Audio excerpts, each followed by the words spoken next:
We're now live, Chair. We're now live. Okay. Good morning, everybody. Welcome to this meeting of the Rail North Committee. It's an important meeting. We've got a number of substantive items on the agenda today. My guess is we're going to need the full 2 hours. So if everybody could be mindful of the fact that we've got some big items to get through, maybe we'll get some time back. But the risk more perhaps is that we don't do justice to some of the very significant things that we've got to discuss on our agenda today. But if we all bear that in mind, I'm sure we will manage. So you're all very welcome indeed to the meeting. Thank you everybody for joining this morning. If I could ask firstly under item 1 whether one of the officers can report the apologies for us.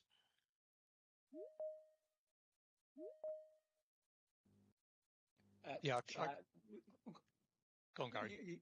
Right, so Chair, we've had apologies from Mayor Coppard, Mayor Rotherham, Councillor Robinson and Councillor Duncan. Great. Okay, Gary, thank you very much indeed. We go on to item 2, declarations of interest. Colleagues know the procedure. If people need to declare any personal, prejudicial or disclosable interest, they have the process as set out, so please do so if you need to. Colleagues, item 3, minutes of our previous meeting. So I'm grateful if there are no amendments required, that these may be accepted as a correct record, but I will just pause to see if anybody would like to raise any matters arising from the minutes. No? Good. So if I could ask that they are accepted and approved. Thank you, everybody. So we turn to our first substantive item today, and that is the Trans-Pennine Trains Recovery Plan, and this is to consider the outcome of the review that Chris Jackson has been leading, and I can see that Chris has joined our meeting today. Chris, you're very welcome. I mean, at the first meeting, you heard how there is a recognition of the difficult job that you've got to do to turn the organisation around, and we know you're really getting to grips with some of those difficult issues, and we appreciate that difficult. But I think, as we said before, I know you will appreciate the difficult time we've all been through, not just recently, but over a number of years with railways in the north of England. And you know, obviously, we had been promised an expanding service, and you know, the truth of the matter is we've kind of been in the opposite place, and it's hard for members of this committee to consider reductions in service. So I know you appreciate that, but I obviously just need to make that clear again. And while we are here to support you to turn this organisation around, at the same time we need obviously clarity that changes made to help that process do not turn into permanent service reductions or a deterioration in service permanently for the residents of the north of England. So that's where we're coming from. You do start from a position of goodwill from us all, and that's still there for you. But obviously, we've got a job to do to ensure that whatever is decided is not just in the interest of the organisation, but in the interest of the travelling public of the north of England in the long run. So that's the context in which obviously we welcome you today to consider the latest position given the review you've been undertaking. And Chris, I'll hand the floor to you. Thank you very much, Chair, and morning everyone. Thank you very much for having me back. I'm Chris Jackson, Interim Managing Director at Trans-Pennine Express, and I think useful context, Andy, what I will do is I'll cover those off on the several slides that I've got now. Conscious of time, I'll do those quickly in around 10 minutes, and I'll open up the floor to some questions afterwards. So just bear with me whilst I share the screen.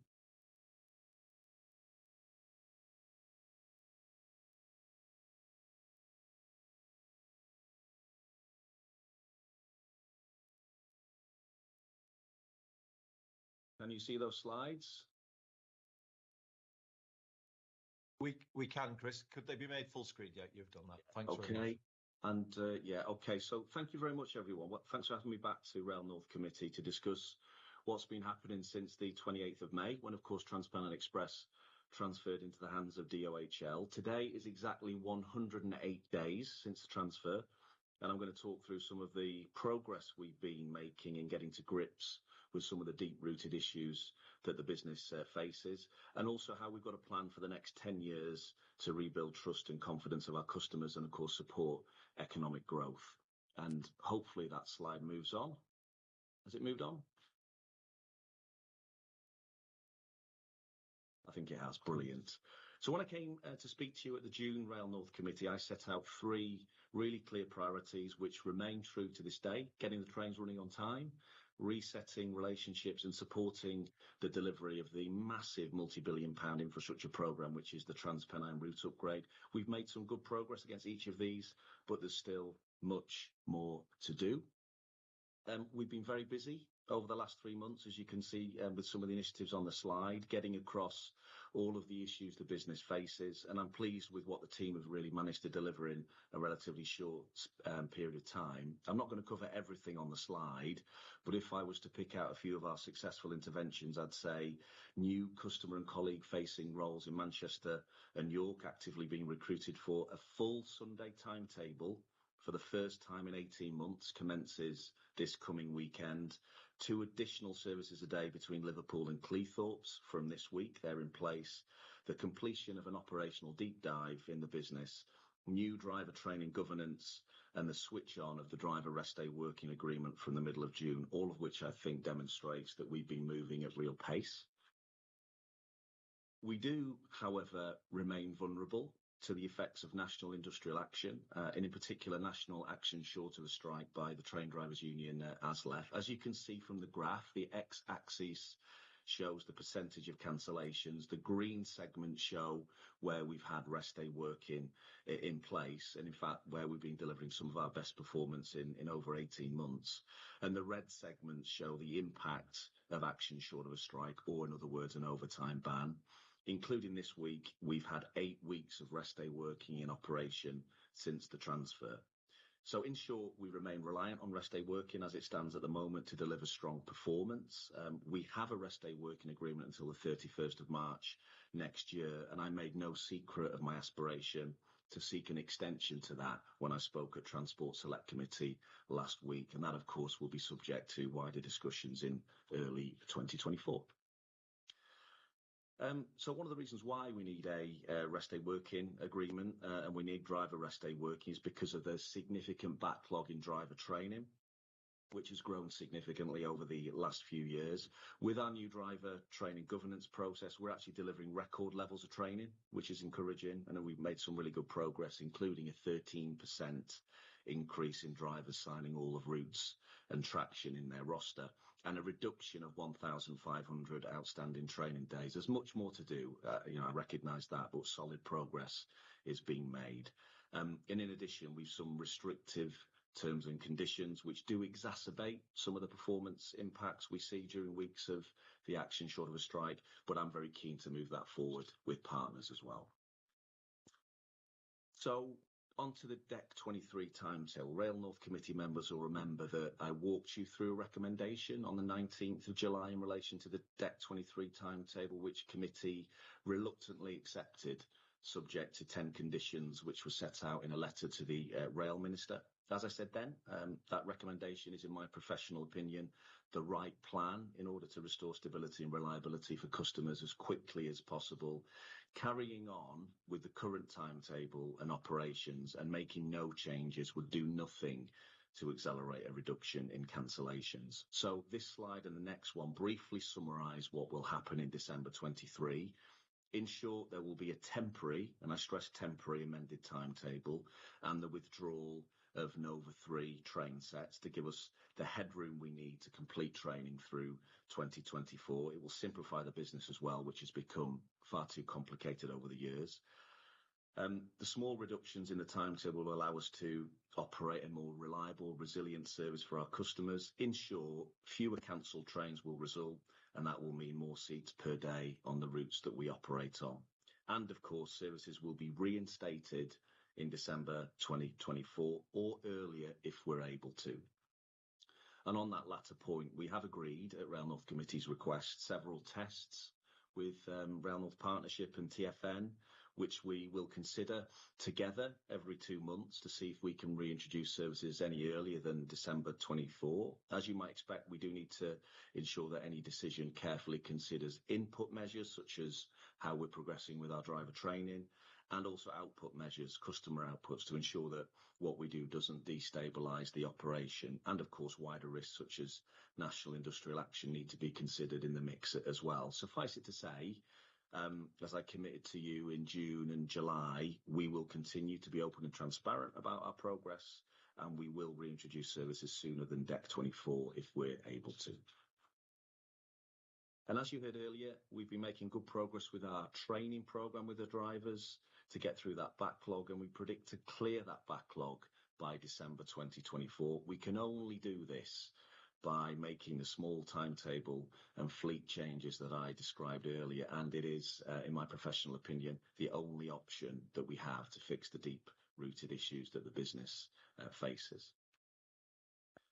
So with a stable and reliable service offering from December 2023, we can commence our customer win-back marketing strategy, which I'm really excited about. That will include heavily discounted fares for all types of customer demographic.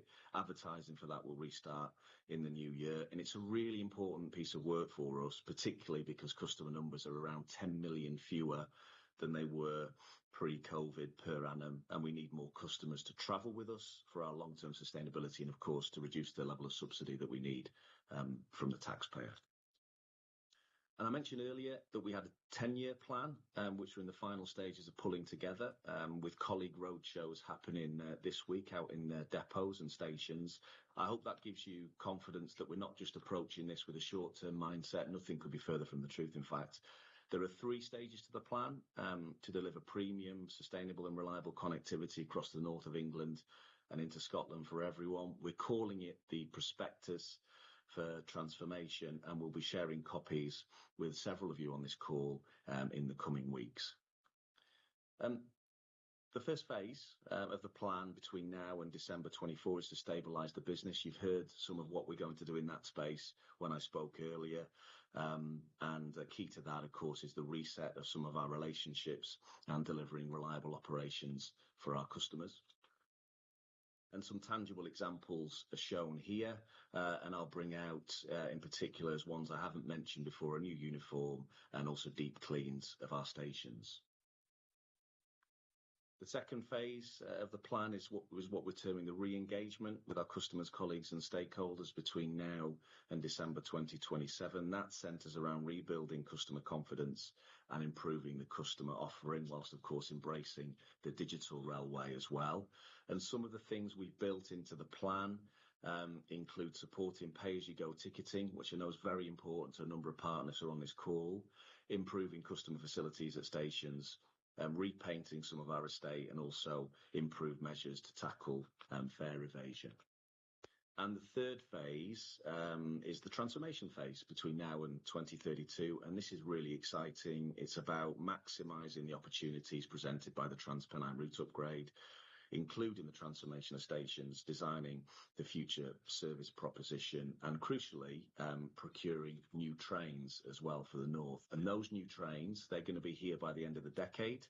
We're already starting to think about their design and their specifications, along with digital signalling as well, to improve network capacity and further station improvement works at Stalybridge, Huddersfield and Dewsbury. So this is my final slide.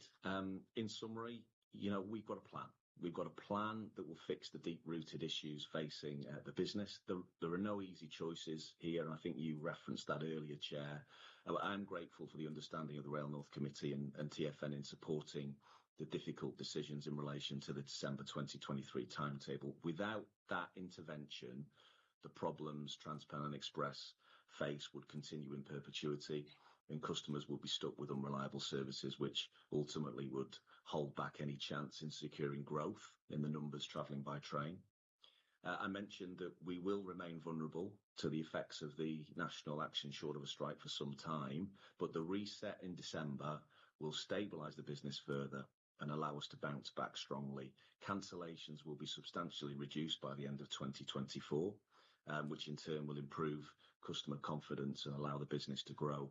And I'd like to just close by saying we're absolutely acutely aware, everyone at TPE, of the interregional connectivity that we provide and our contribution to the economy. And we're confident in our plan, and we're confident that the plan will allow us to contribute £2 billion per annum into the economies of the North and Scotland. So thank you very much for listening. That's 10 minutes 35, and I'm more than happy to take any questions. Thanks very much, Chris. On time, so that's obviously a good sign of hopefully what's to come. I can see the hands going up. So before I go to Jamie and to Susan, just to say, I think we do appreciate the honesty and the clarity. It is a clear presentation, Chris, and we can see what you are doing. We can see the logic behind what you're proposing. So I think, again, we've seen at this committee this morning something, I think, which I said the first time we heard from you. I think this committee was right to call for the placing of this service into operator of last resort, because it needed what you are doing, basically, to tackle perennial underperformance that we'd experienced for years. And it does seem that you are getting to the heart of the matter. However, there are issues that arise, not least around those services that we're losing. We've had commitments before from the industry. So, one question we'll ask you to come back to towards the end is, is that an absolutely cast iron guarantee around all these services are back by the December 24 timetable? I think that's a critical point.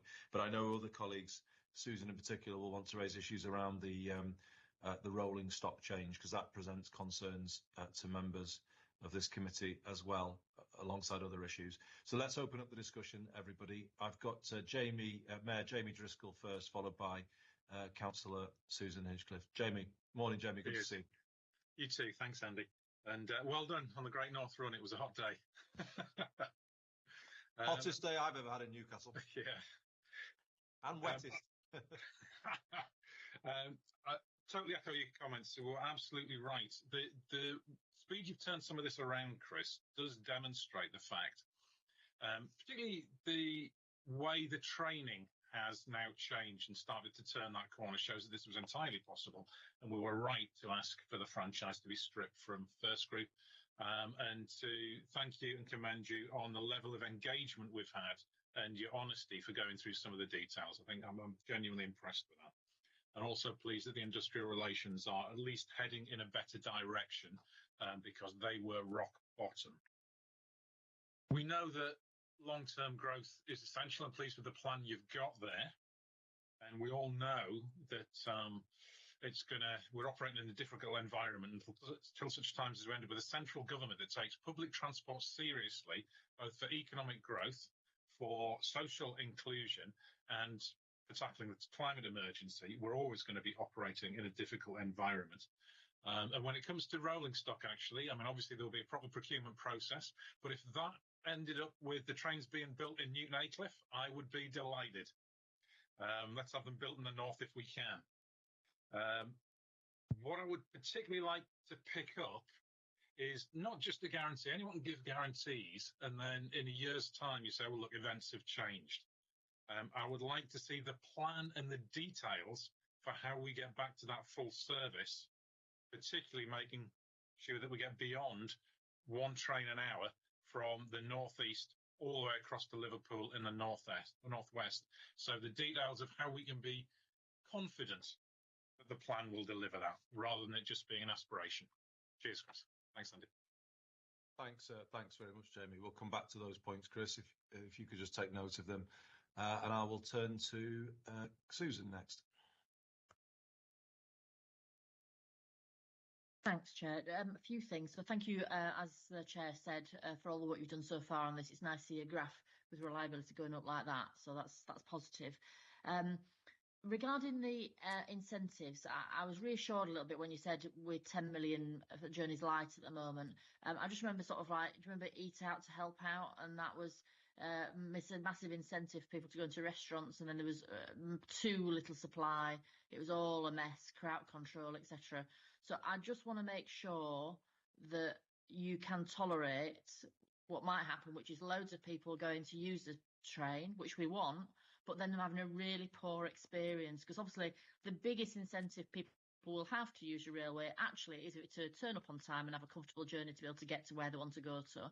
And I think that's been really lacking in the last year or two. So can we, obviously people deserve compensation for all the mess they've had to tolerate. I'm no argument with that, but can you just give me some reassurance that you can tolerate that, the incentives, if you're going to pound a fare, for example. I similar, connected to that, can you give some assurance there's going to be no 3-car trains?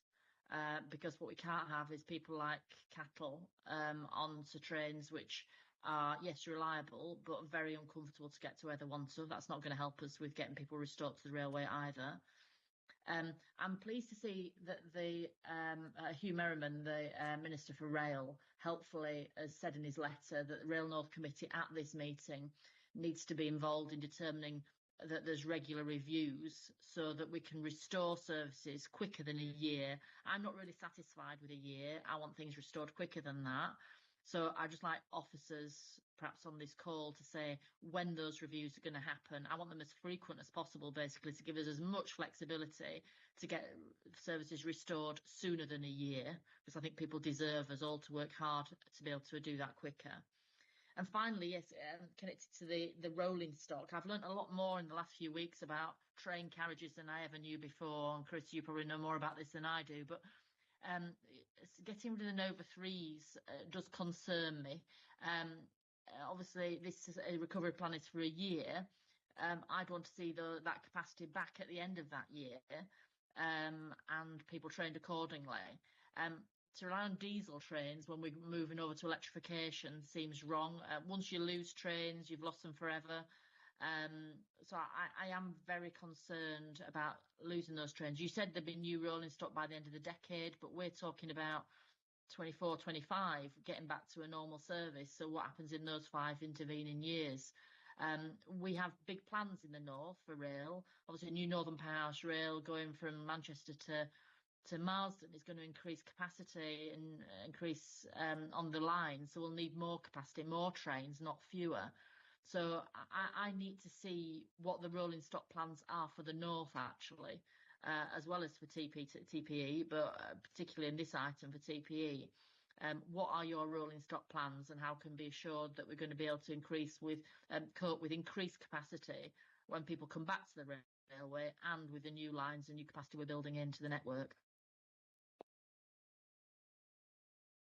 Excellent. Thank you very much, Susan. Really strong points there. Any other colleagues wishing to contribute? I can't see any hands at this stage.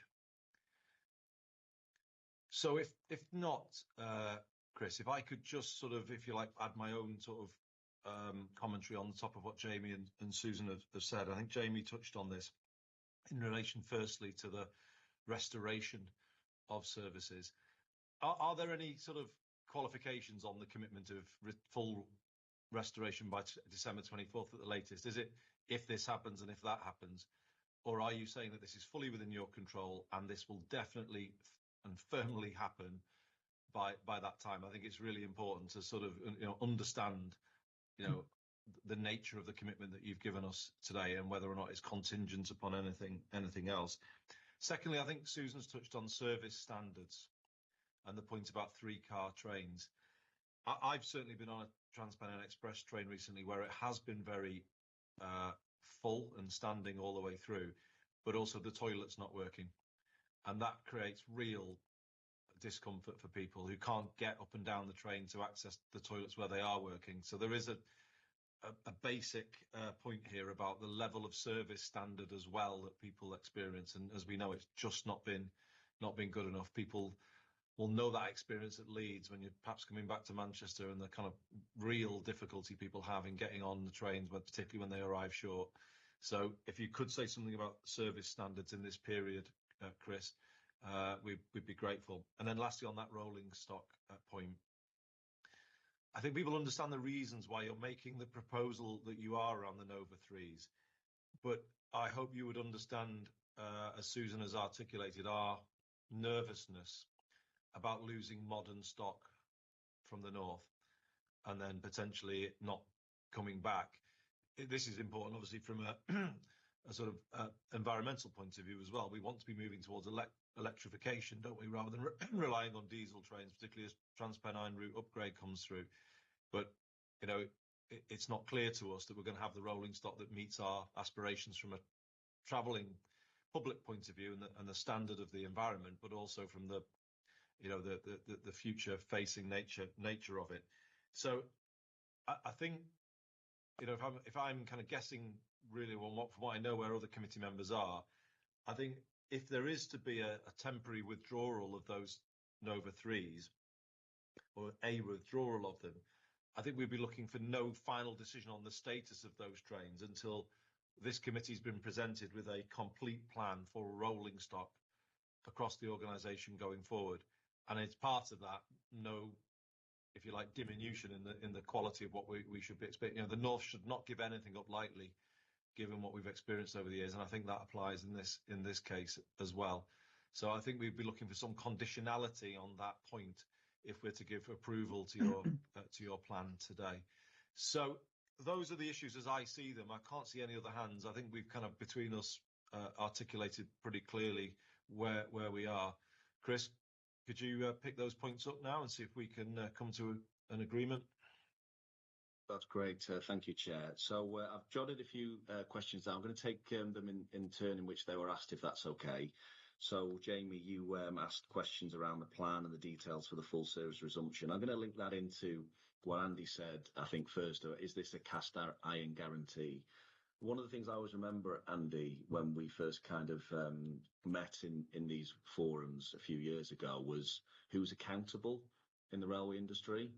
You know, I'm here presenting to you as the accountable leader. I feel accountable for this plan and in its delivery, and you can hold me to account on its delivery and how well we're doing against it at these various Rail North Committee forums through the year. And I stand open to be scrutinised. I'm confident in the plan. The plan does have an element of reliance on rest day working. And it does assume that, you know, things will not deteriorate from a national perspective in terms of industrial relations.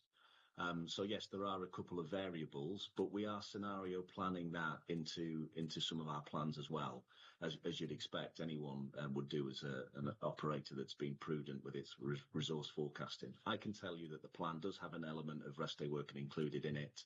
If all of those things come right, we will be fine for December 24 for a reintroduction of all of those services. I'm giving you that assurance now. We will even reintroduce services sooner if we can. And that links, again, into a question I think Susan asked. Regular reviews. We've already agreed with TfN and Rail North Partnership that we will review that on a 2-monthly basis. I think that's probably about the right sort of frequency.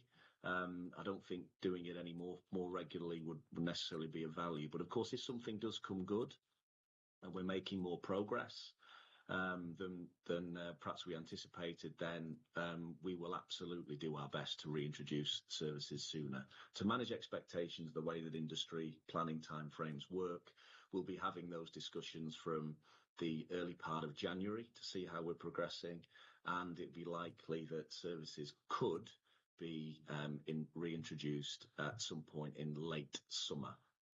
That's just to give you an indication to manage expectations of when it would be possible to do so. I don't think, looking at that graph that you saw, that we'll have sufficient progress in the training until late summer to allow us to reintroduce services. But I think that's much better than waiting until the end of December. And naturally, we'll try and do that as early as possible if we can. What Jamie asked as well was around December 24 and another issue, which is in industry discussion circles at the moment, and that's in relation to a timetable change called the ECML, East Coast Mainland ESG timetable. And that is involving discussions around how a train path is used north of York. Does it go to Transpennine or does it go to LNER? to provide better connectivity into London. No final decision's been made in relation to that timetable change, but what I can tell you, Driscoll, is that we are working with industry partners on what that would look like, and whatever option is presented to us as TransPennine Express, we would be able to deliver against it. Watch this space, really. So I think there's a few, I guess, bit of water to go onto the bridge in terms of what that timetable looks like. What I would say, though, I think this is important, as it stands at the moment, and granted it is related to industry discussions, there is just one path available for TransPennine between York and Newcastle in December 2024. That's what our plan assumes now. We may have to tweak some rolling stock allocation if indeed that does flex for December 24. But again, that's still up for discussion. Susan, you mentioned the incentives, and I think it's really useful to bring out some statistics here, just to kind of bring this to life. We'll do the incentives. We need people to come back on our trains and travel and buy fares and realise that we're operating a stable and reliable timetable. Even with the removal of the Nova 3 type of train, our fleet is still 60% bigger than it was in 2018 because we have several other new classes of train that operate on our network. That should be viewed in the context that we actually have 10 million fewer passenger journeys per year now than we do pre-COVID. And if you look at the stats at the moment, average loadings as a percentage of seated capacity is 51% across the day. So there is a lot of empty space on that train, or those trains that we will want to sell capacity on. So hopefully that gives you some comfort that we've done our capacity modelling. There's no easy decisions here, but in my professional opinion, the difficult decision to remove the Nova 3s was the right one. We've done it due diligence with our capacity modelling, whilst we consider their long-term future. No decision has been made on their long-term future. What I can tell you is they won't be in the plan for December 2023, and we're working actively with the Department for Transport, particularly around North Partnership, to determine their future use. So those discussions are ongoing. I won't be able to commit to what will happen to them in the long term as I sit here today until those discussions are concluded. Chris, before you leave that point, could I just press you a little? Yeah. Because obviously the Rail North Partnership is not this body. We were seeking a commitment that no decision would be made until a wider plan had been brought back here and had been discussed here and we would hope approved here. Are you able to give us that reassurance today? Well, no concrete decision has been made as to their long-term future as I sit here today. I'd have to defer to maybe some colleagues on the call representing our MP. If Gary's on, I don't know, just to maybe jump in and support in relation to the discussions that are happening, Gary? Yeah, no, happy to do that, Andy, if that's okay. We have a paper going to our partnership board tomorrow, which obviously includes Darren and David of TFN and Simon and Tobin of Nexus and TFGM, and that will outline the options as we currently, if you like, comprehend them, everything that could happen with that rolling stock going forward.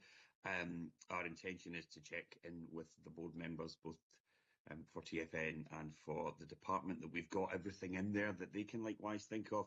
And then our proposition is to develop those more fully with input from Chris and from colleagues in the Department of Treasury, no doubt, and then take that back to the partnership board and thus to yourselves and the Minister for final reflection and hopefully direction. I think in the meantime, Chris, it's that would give us the time to walk through the if you call it the plan that you would have for rolling stock with or without Nova 3s. That feels like a thing we can bring together with that work without too much difficulty. So no, I'm happy enough to not only commit it's what we will do, it's what we were in the course of doing, Andy. So I think from tomorrow onwards we'll be starting to share some information and options with TFN officers and new representatives that they can bring back and feed through.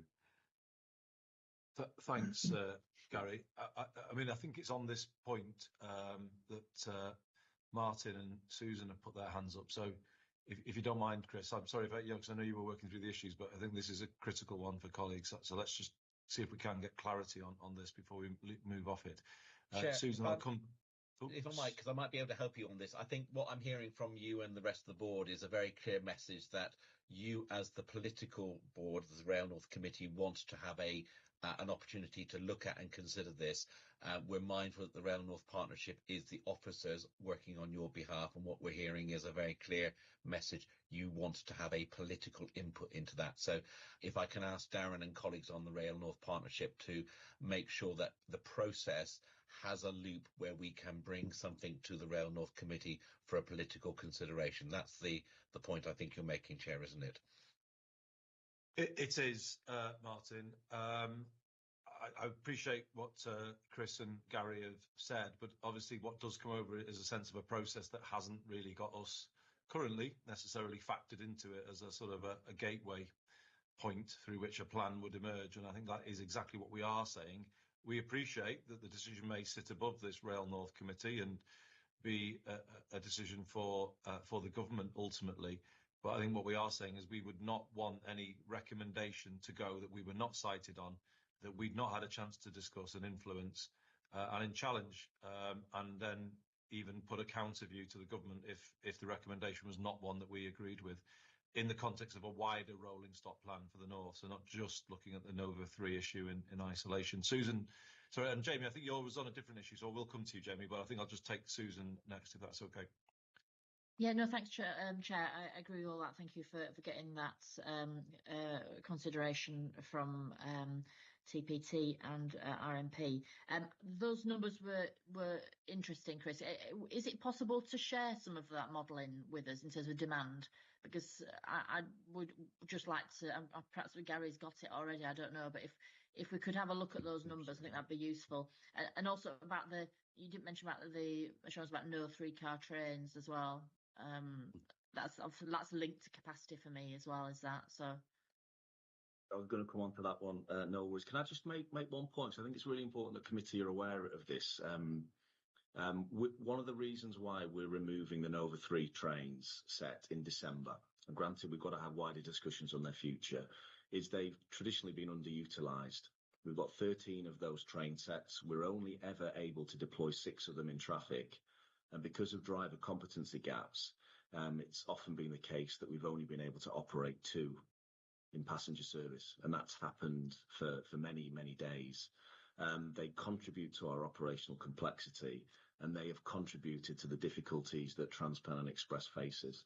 So I recognise that you will want an input in terms of what it means for this decision and rolling stock and future for the North.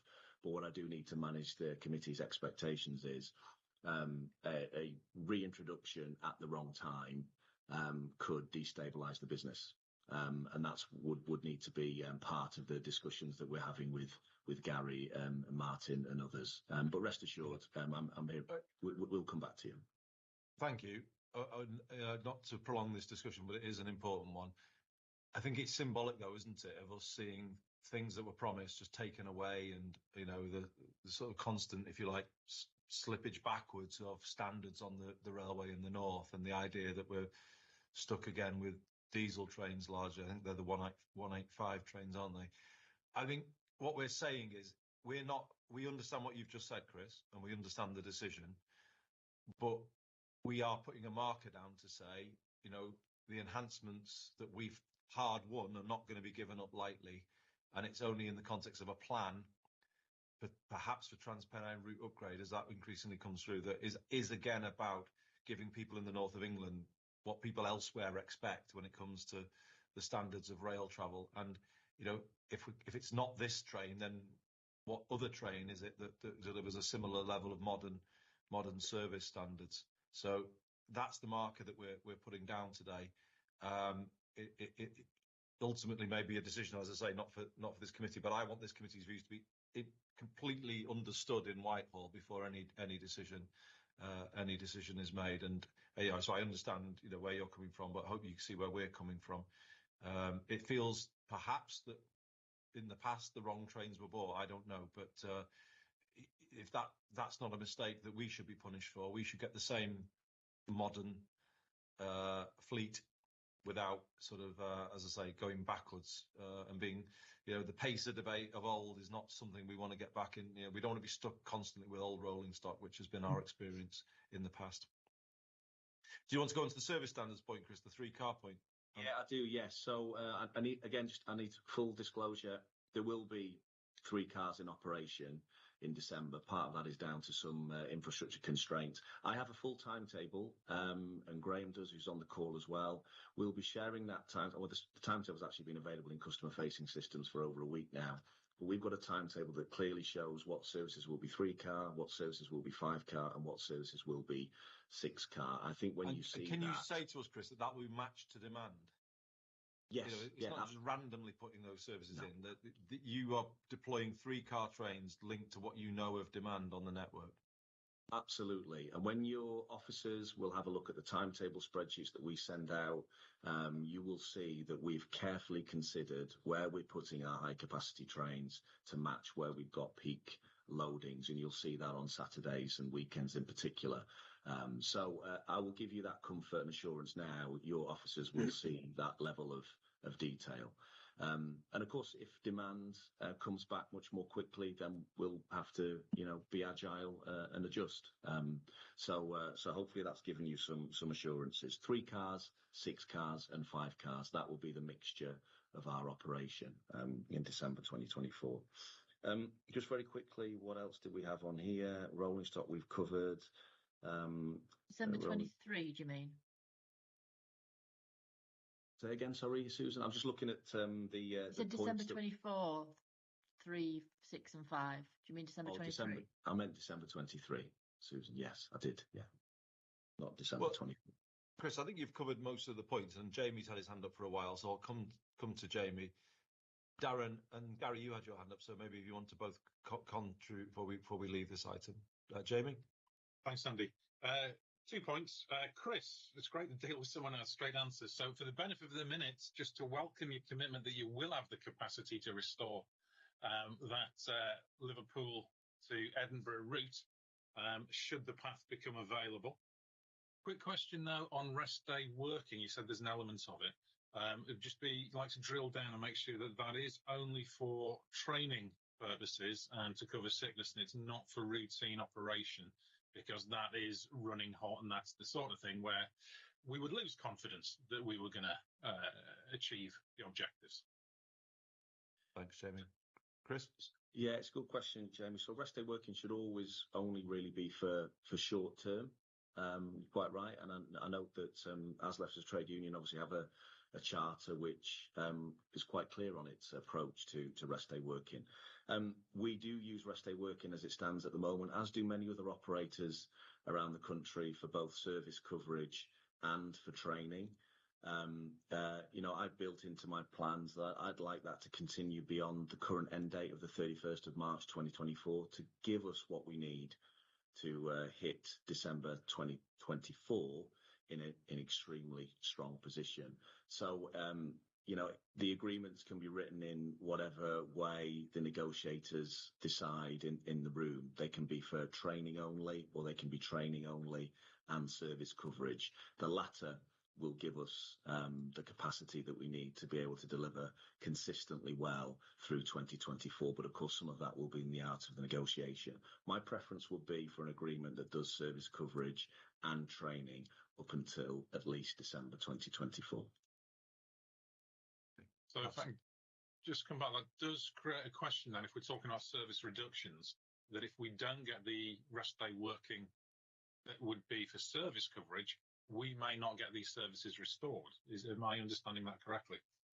No, I think what I'm trying to say is what we're doing next year with this small step back in the timetable, with or without rest day working, because I've got to also work on the assumption that we might not get an extension beyond the 31st of March next year. With or without rest day working, we will have sufficient headroom to make progress with the training to give us the strongest possible position to enter December 2024 in a really strong place. Okay, yeah. So it looks like we need to dig into the detail of this a little bit. Yeah, that's fine. No problem. Good. So just conscious of time, everybody, let's see if we can conclude this with the next few contributions. Gary, did you want to come back before? If it's okay, Andy, I was just going to say, and apologies, I didn't put this clearly when I spoke before. In the feedback that Chris and TPT got from the Secretary of State and from Hugh Merriman, it's clear that issues around the Nova 3s and the rolling stock eventual in state of what we run and what we don't run is something that he wants to know that you're fully involved with and understand. And so I should have said that. You're quite right that ultimately budgets and things are set for us by the department, but there is a real, not just a desire but a direction to me and the team to make sure that the RNC is fully sighted in all of this and understanding, and hopefully ends up in a position where we're all content that what we're doing next suits us all equally. That's helpful, Gary. Thanks for clarifying that, and that's a point of reassurance. Thank you, appreciate it. Got Darren and then Tim, and then probably colleagues. We will move on. Two very quick points, Chair. So Rail North Partnership tomorrow. Once we've had that presentation, I will, if you're agreeable to this, I will produce a note setting out the details of that, and then some suggestions about how Rail North Committee might analyse and debate that presentation that we'll be seeing for the first time tomorrow. So that's the first point, and then the second one is just about going back to the monitoring. So Chris very helpfully talked us through that and this 2-monthly review. I think that the way it will work is we'll get the data once a month, once the first month's worked through, and the metrics and how that's going to be undertaken. I think we've got broad agreement between TPT and TFN around that. There is a further point, though, to make here, which members will be interested in, and that is about if, as we all hope and expect, there are improvements next year and services could be returned, there may need to be a mechanism to involve Rail North Committee about what and when those services are. So that will be important. And just picking up from points earlier, so Chair, if you're amenable to this, I will produce something to share with you about how we might involve Rail North Committee in any of those decisions subsequently as we move through next year, and hopefully Chris and his team start delivering the upturn that we're all hoping to see. Sounds sensible, Darren. Thank you very much indeed. Be grateful if you would do that. Tim Mitchell is the last person with a hand up, and then we will try and move on. Okay, thanks, Chair. Just a very quick query about the withdrawal of the Nova 3 trains. Is that likely to have across the entire network? Chris? Yeah, so I mean they use their work services to Scarborough. We recently made the decision to remove them on the south route, which is the Cleethorpes route. So they are actually used in different parts of the network, but mainly between Scarborough and Manchester as it stands at the moment, albeit of course we don't have many in traffic because of other issues at the moment that are unrelated to driver competency. So yeah, Scarborough, York, Manchester, for the very few sets we have in operation per day, that would be the route that would be adversely affected. Or affected. I don't want to say adversely because, of course, we've mitigated against the effects of the removal. That's what I should have said. Yeah. Okay, thanks. Thanks, Tim. Chris, I think it's been a good exchange, and as others have remarked, your honesty and your direct answers are appreciated. Yeah, and I think colleagues showing their appreciation. As I said at the start, we've got a lot of faith in you, and we back you, and we are here to support you to improve the railways in the north of England. We're not working against you in any way, shape or form. It's just that we've got to make sure that we have had some experience of commitments given around timetables that then have slipped years and years, and we're left with a reduced service, a poorer service. And it's why we're, being quite firm about some of these things with you this morning. But I think we see the logic of what you are doing. We understand why you are doing it, but we hope you will take on board why we are seeking those assurances before giving our approval to what you're doing. But what I'm hearing from the committee this morning is we are giving you that approval with the conditions that we've set out in the course of the discussion. Anything that you would want to add? No, thank you very much for listening. I think the only thing I would say is we've got to be very careful about if the decision is made to reintroduce Class 68 or the Nova 3 trains. We would not want it to destabilise the business, so that's something that, of course, I'll be giving my operational opinion into the mix when we're looking at things. What I would say is we are approaching some really exciting times. We've got a brand new fleet of trains that we need to order, and we can make those trains fit for purpose for the North. It can tick lots of boxes such as accessibility and many others, and I think that's where we should be focusing our attention, in my opinion, between now and certainly the next 2 years whilst we specify and get a supplier on board. I think that's where the new train energy should be better spent. I think you've had a bid from Mayor Driscoll for them to be built in the North East as well. So well, obviously there's a process to be gone through on that, Jamie. But no, thanks, thank you, Chris. Thanks, everybody.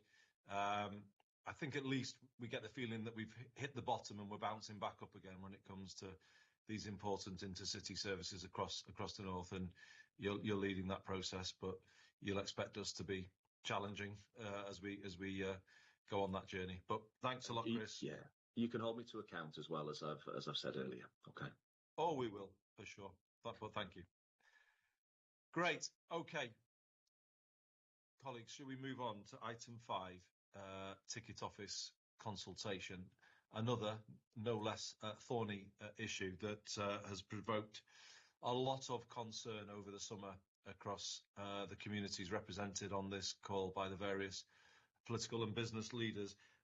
Caroline Young, I'm going to turn in your direction first because you've been leading the drafting of our response to the consultation. And as colleagues may remember, we are, as a statutory consultee, we are given longer to reply than the formal public consultation. So you have a draft of that document in front of you today. And Caroline, I think you're about to talk us through it. I have. I don't step on Darren's toes because on my briefing it says Darren, but I'm happy to take this, Darren, if you are. Yes, absolutely fine. Yep. Consultation on ticket offices, as you know, came out on the 5th of July, and given our association with Rail North Partnership, TFN partners and ourselves were given longer to respond to the consultation. There has been a number of briefings with Rail North Committee about TFN's approach to the response, and a number of draft versions have been issued of our response to the committee, which I know yourselves and lead officers have commented on. Our partner organisations, your lead officers have also responded and let us have sight of your draft responses and your full responses to the consultation, which we've amalgamated into one report. So we'll agree that we can submit the report to Secretary of State, and it would go to Transport for the Board on the 27th of September. As I say, we've extensively discussed and shared it with yourselves as members. We're clearly, in our response, rejecting the proposition put forward, and we've set out reasons in the report for that rejection, including that we don't believe it's value for money to close ticket offices. Part of the report does outline that Passenger Demand Forecasting Handbook, which is a methodology for assessing the impact of various things, does actually demonstrate that the rail industry will lose revenue if ticket office closes, and hence we don't believe there's a true business case for closing booking offices. However, in our response, we do recognise that ticket retailing does need to evolve, and we're making an offer to government to develop an alternative proposition based on the Stations as Place initiative, including wider investment and making stations a community asset. We also believe that there's other things that should take place before we consider ticket office closures, and they're outlined in our 2 policy position statements on fares, ticketing and retailing. As I said, we plan to take the response to Transport for the North Board on September the 27th. Hopefully it's a response that you can agree today. If not, please let us know your comments and thoughts. Thank you. Well, thank you. Thank you very much, Caroline. I had you down as the lead on this, so I hope I've got that right and not trod on any toes. It was a team shared input, so there were a number of us that worked on the report. Well, that shows, because it's a very strong draft, and I think it very much reflects the views of this committee, given the previous discussions we've had on the item. Colleagues, the floor's open to you all. I don't know if anybody would like to comment. Councillor Craig Brown. Craig, good to see you. Good to see you too, Andy. Many thanks. Happy to endorse the proposed response, and I'd like to thank officers in particular for the reference to crew at section 1.8, especially the point that the first northern stopping place for HS2 isn't going to have a ticket office. However, what I also want to just highlight, and I don't think this has necessarily been picked up, is the issue of integrated or combined ticketing. Currently, residents of Cheshire East may purchase a ticket from their local station ticket office for a journey, as you will know, Andy, to a Metrolink destination in Greater Manchester. But this option isn't available to them on either the Northern website, on the Trainline app, or on any of the platform-based ticket machines. Nor is it regularly available on board the trains themselves, because frequently the train crews don't know or aren't aware of the Metrolink codes that they need to put into their machines. So on arrival at Manchester Piccadilly, passengers are being treated by the revenue protection staff as though they've made a conscious decision not to purchase a ticket. They're told that they must obtain a promise to pay ticket, but most passengers actually just want to pay. They don't want to promise to pay. And this is only going to get worse when the ticket offices themselves close, taking away the only vehicle that passengers have to purchase a ticket before they board the train. So I do feel that the train companies in general, and Northern in particular, should not be closing ticket offices until they've resolved this. It would seem to me there's a relatively simple technical solution that would allow passengers to buy combined tickets either online or via a ticket machine on the platform. Many thanks. No, thank you, Craig. And clearly, we have a vested interest in the point that you've just made. And I remember Councillor Gannon at the previous discussion on this raising a related point around the tickets that are not available on machines, are often the lower cost tickets. And obviously, Councillor Brown's raised the question of integrated tickets. Caroline, I have looked through the document. Can you provide a reassurance that both of those issues are picked up, or would there need to be some amendment to the text to bring out the point that Councillor Brown's just raised? I'm going to say fairly confident. It gives us an opportunity to go back and just double check to make sure those points are in there, and B, to see if we can bring them out more strongly. Right. Okay. Would that be okay? Yeah. Yes, indeed. And obviously, if you could, if just feedback to probably informally to Craig if there is a an emphasis, new emphasis placed on that point. But thank you. Happy to. Susan.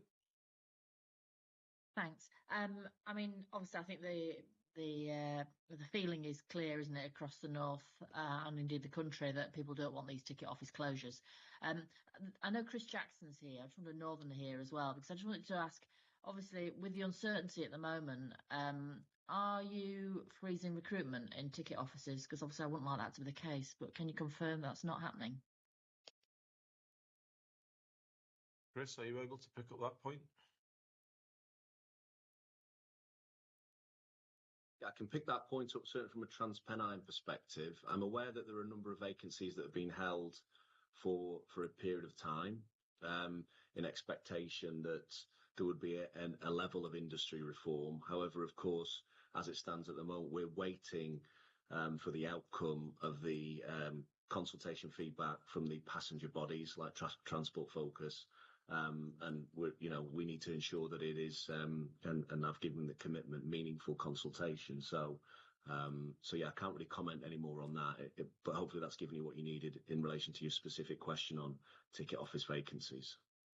So there is some freeze on recruitment. Do we have a colleague from Northern on to give the Northern perspective on this? Because obviously this affects a lot more stations on the Northern network. Yeah, I'm here from Northern, Andy. Trish Williams here, Chief Operating Officer. Hi, Tricia. Hiya. Yes, we are in the middle of an internal consultation at the same time that the external consultation process is happening.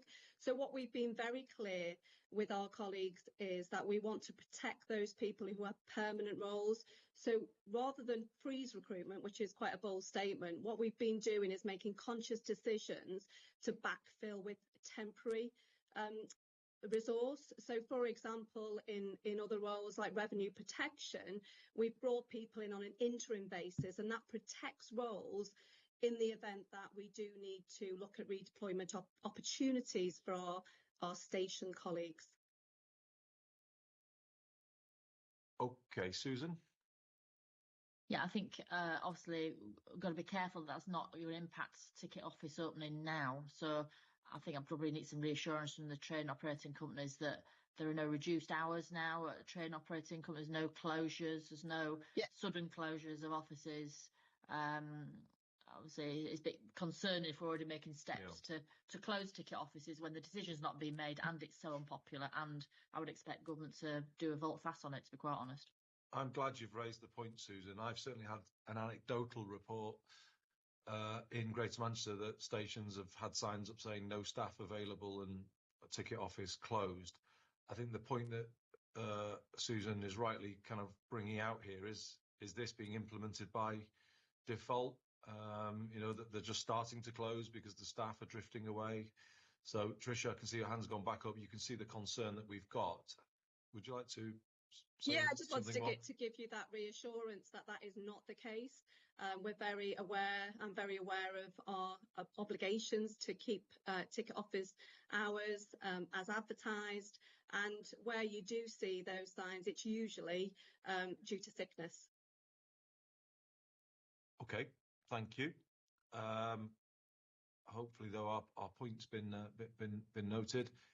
Any other colleagues want to come in on this, and particularly on the document itself? I wonder, Caroline, whether that point could be made in the document that we would not want to see, if you like, a sort of introduction by stealth, let's call it that, of this policy, because of changes that may already have, or instructions that may already have gone out, if you like, into the industry. And that's probably a point that maybe isn't picked up at the moment. Yeah, that's a point that's not picked up, and I did pick up that members did want a quick decision on this. Otherwise, potentially the situation is going to get worse if people leave and posts aren't backfilled. I will make a note and we'll incorporate that into the document. Excellent. Thank you very much. I can't see any other hands up. I think that probably reflects that this is a strong document as it stands. Martin? Thank you, Chair. It's just, I thank you for the feedback from members. I think that's really helpful and encouraging. I just wanted to, as colleagues will know, I often look for unintended consequences, and I think Caroline has been good in highlighting to you, and I just wanted to register with members that there is this concern that the way in which the industry assesses future demand, this is what this calls the passenger demand forecasting handbook, does differentiate between manned and unmanned stations. And of course, we're dealing with that in the context of this particular proposal. But I just kind of saying we will probably come back to this, Chair, because it will have potential implications for business cases for future investment. Because if the rule books are not changed, it means that the argument would be that the potential demand of investment may not be as high as we thought it was in the past. Now, I clearly think that's part of the deeper challenge, if you like, around how do we get the North's opportunities better reflected in forecasting future demand. But I just wanted to make the connection for the members, because although it's here in the ticket office closure proposal, it does actually have a wider, potentially unintended consequence, which we will want to pursue with you as a board. Thanks, Martin. A really important point. Councillor Harker? Thank you, Andy. It's Martin's reference to unintended consequences that reminded me. I think the TVCA have fed back into the document. It's a strong document. One of the points they made, which I don't think is being picked up, refers to ticket office closures in Darlington and Middlesbrough. And the point that we were making was that there's a huge amount of investment going into both those railway stations to improve connectivity across the Tees Valley. And one hopeful consequence of that is more passengers using rail to move up and down the Tees Valley. But if that infrastructure, if it's in place and they then find there are no ticket offices, new people coming into the rail network as passengers may then struggle to use the network. So we potentially face spending a shed load of money improving facilities that then people, don't know how to use. And I think that, we shouldn't be closing ticket offices, but it's just another example of potential unintended consequences of doing this when we are trying to help the industry by improving the infrastructure and encourage more people to use rail rather than other means of transport. Yeah, I think that's a really important point, because this would lead to a loss of confidence and trust by some members of the public, I think, in travelling by train. And Caroline was touching on this in respect of, is there really a business case to support this? Could this not lead to reduced revenue in the system that could actually outweigh any costs of staff reductions? So, yeah, I mean, Caroline, did you want to respond to Councillor Harker's point or anything else that's been said? One of the questions we did ask, I've gone back to Transparent Express, TPT and Northern, and just said, where third parties are investing significant amounts of money to improve station facilities, not specifically ticket offices, but station facilities, would they consider not closing those ticket offices? And unfortunately, both operators came back and said, no, they wouldn't.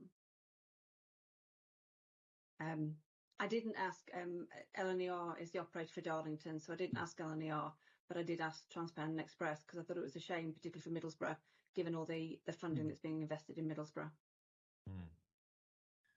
Okay. Thank you for that. Darren?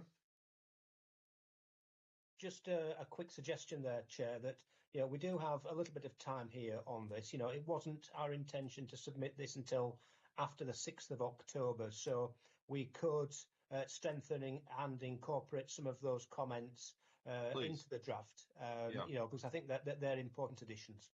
Okay, please do. Colleagues, one thing I was just going to indicate to you all before we leave this item is that I have had some contact with the Rail Minister on this and other issues recently, and I asked his office last night whether or not there was any update from their point of view as to where things are up to, and we had a few lines that were given to us. I'll read them out to you. Together with the rail industry, we want to improve and modernise the experience for passengers by moving staff out from behind the ticket office screens to provide more help and advice. It is vital that we consider changes in passenger behaviour, evolving technologies to ensure value for money. Look forward to working with the rail industry and unions to deliver an efficient, accessible and modernised railway. Public consultation now closed. I expect train operators to work collaboratively with the passenger bodies in the coming weeks, so that's us, I hope, to respond to the concerns raised and to refine their proposals accordingly, which is interesting because it suggests that the government is open to change. So that indicates that perhaps there's an opportunity to reshape this proposal. The last point says, crucially, the Secretary of State and I have been clear that we have the expectation that no currently staffed stations will be unstaffed as a result of this reform. Now, there's a number of ways of reading that, of course, because this proposal leads to a big reduction in staffing. There's a debate then to be had to say, is that station staffed or not? it's only staffed for a very small part of the day. Is that a staff station or an unstaffed station? If it had gone from having 10 or 12 hours of staffing to sort of 1 or 2. But the language there is no currently staffed stations will be unstaffed. Certainly, I think as part of this proposal, some of the weekends would have seen no staff on the station. So I think we should immediately be saying, well, that, according to this, shouldn't be even considered now. But I wonder, just to leave colleagues with the thought, if the intention, as has been stated, is to sort of change the role rather than make service cuts, that's one thing, isn't it? But it's a different thing if it's about reducing significantly staffing numbers. So I think maybe we should say as a committee, we are asking for no cuts to staffing across our rail system, but then we're open to discussing about, how best that resource should be deployed to support all members of the travelling public. I don't know whether that is a sort of an approach that we should take, rather than just having a blanket no office closures, we should say no loss of jobs or staff, and then an open discussion with the government about what delivers maximum benefit for the travelling public from the, then maybe that's a way we could help move the debate. I still personally am in a position that we shouldn't be closing any ticket offices personally, but I'm just trying to find a way that might move this debate forward. Martin and Jamie, do you want to take Mayor Driscoll first, Chair? Yeah, please. Thanks, Andy. I think you've hit the nail on the head there. Anecdotally, when I've spoken to staff, when I've spoken to passenger user groups, disability rights group, nobody accepts this way it's sometimes characterised, that people are behind the glass, because that's not what happens anyway at the moment. So it is about a better service. You can't have a better service if you're going to reduce the number of people. There is no way around that. So I think everybody is in favour, the stations as place, the community assets, all of the things that are about increasing the growth of the use of the railways. So I think your suggestion's a sound one there, Andy. Yeah. Okay, Jamie, that's good to hear that. Martin? Mayor Driscoll said exactly what I was going to say, Chair, and I think what you heard from Caroline when she was introducing this item was the linkage with stations of the place, which Northern and the other operators have worked quite closely with you as a Rail North committee to develop an idea with the idea that the station's at the heart of their community rather than just being a station is actually more than that. So I think that's a very useful sort of opportunity, and we'll again look to see how we can pull that out stronger in the response. Okay, that's really encouraging. And colleagues, this relates to the item on the accessibility of the railways, because we know these proposals, they're not just going to disproportionately impact the north of England, but they're going to disproportionately impact disabled people. And we have a discussion on accessibility of our railways later down the agenda, but I'm going to propose it to raise it up the batting order to the next item, because it's very linked to this discussion. What that reveals, as we'll come on to discuss, is quite an alarming picture with regards to pick up Councillor Harker's point, a lack of facilities actually at railway stations up and down the north of England. And to lose staffing from stations in that context is very, very worrying, isn't it? Because that means people are on stations that are not properly accessible, and then there's no people around. So I wonder, as a sort of final point on this, that we might strengthen the document a little under the proposal that is in the box in paragraph 1.2, Caroline, where we're making a broad comment about, we want to agree it in a way that works for the north.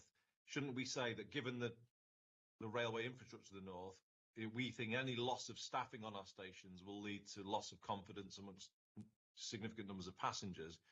Therefore, the starting point has got to be no loss of staffing hours and jobs on our railway before we then go into a discussion about deployment. I think that might be a strong way of moving things forward. I can see a few nods. Are people comfortable with that?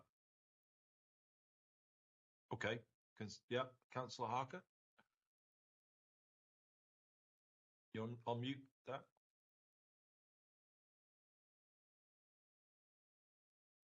Apologies. I think it is a significant point to make because I think it's given the industry an opportunity to explore other solutions. I know at Darlington they're trying a number of things that some of the staff that were in the ticket office are now on the platform. I've got concerns about how well that will work. But if we're saying to the industry, you've got an issue with ticket offices, if you can demonstrate that provision can be done differently, but as well without inconveniencing passengers, then perhaps we should give the industry the opportunity to trial that. And the issue around staffing numbers then plays into that. So I think it's trying to have a conversation with them about what realistically do you want to do. And we're saying is fundamentally it has to be about passengers using stations need to be able to do what they need to be able to do. And the current model may not be the way of doing it. Exactly. I don't think we should be closing widespread closure of ticket offices based on a notion that redeployment of staff might be better. I think you have to carefully pilot it to see whether or not it brings those benefits before you lose the physical infrastructure of the office, particularly for older and disabled people who know where they stand with a ticket office. Their ability to catch the ear or the attention of somebody who's roaming around the station is more difficult, and therefore careful approach. But Caroline, we need to move on, obviously. But does that discussion help you? It does, yes, it does. Thank you. And hopefully we can amend the document in the way that's just been described in that final piece of the discussion. Yes, we will. Yeah. Excellent. I don't think cuts to the railway in terms of staffing will actually do what we want as a group, actually, everybody to raise trust and confidence in the railway and bring people back to the railway. So I think that's a very clear position of this committee. The Northern Railway does not have as much contactless as London and the South East. It doesn't have as much accessibility. So there are and we have more chaos, and therefore more people are wandering around in need of help. So there's very good sound reasons why we're standing our ground on this. But this is a strong document. We thank you, Caroline, and everyone who's been involved in its preparation. And we'll have a final discussion on it at the main board. Yeah? Good. Yep. Thank you for your time. All right, then. And yours. So let's, if you don't mind, everybody, with your approval, can I put item 10 up the batting order to the middle order? So coming in higher up.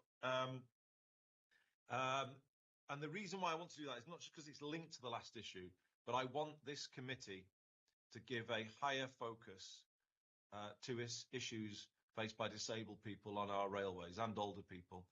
And they don't currently have the correct prioritisation, in my view, within the rail industry. They are too often an afterthought. This is about the ability of all of our residents to use the railways. It's a first order issue. It's not a last order issue. But the railways often treated it as a lower order issue, and it's not. And this needs to change. And as long as I'm chair of this committee, this issue will be coming back and back. And I expect change and I expect progress on this issue. And that should be progress that's achieved in the immediate term, because many of these issues are fixable, and the industry needs to pull its finger out, and it needs to start demonstrating how it's prepared to change things so that all of our residents can see that they are treated equally when it comes to rail travel, because they cannot draw that conclusion at the moment, because people do not have equal access to the railways. So we're going to have David Worsley lead the discussion on the report that he's done. But before he does, colleagues, can I just suggest to you all that you have the table on the second page of the report in front of you, because that gives you a very clear picture of the state of the railway station infrastructure of the north of England. And let me just say to you all, it is nowhere near good enough. But David, that is actually a big endorsement of what you've done here, because you've really given us visibility of something that too often is hidden from view. But I'll hand over to you to introduce your report. Yes, thanks, Andy. Yes, so we've discussed step-free access in the past a few times, and the main point here is that no matter how you define it, and no matter how you define the north, only about 50% of our stations actually have step-free access.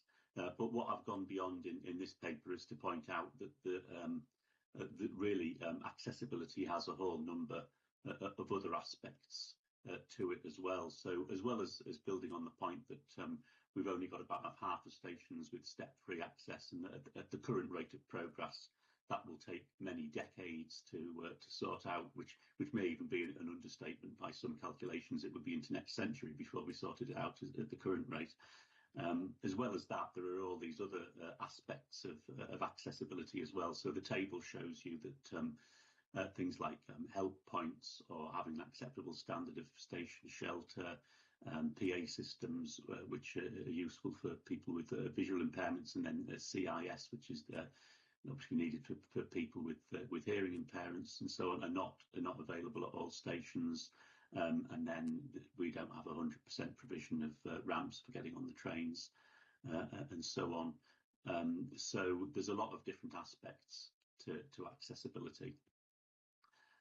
Also, we think that the facilities in the north are worse than elsewhere in the country. There's a bit of evidence for that, but actually I think that's an area we could strengthen and do a bit more investigation. But we're fairly confident that the situation is worse than elsewhere. But the good news is we do have a good economic as well as a strategic and moral case for a programme of investment in stations across the north, which is a point I've made before. And you have that North of England Stations Enhancements Programme as a appendix, which has been distributed with this report.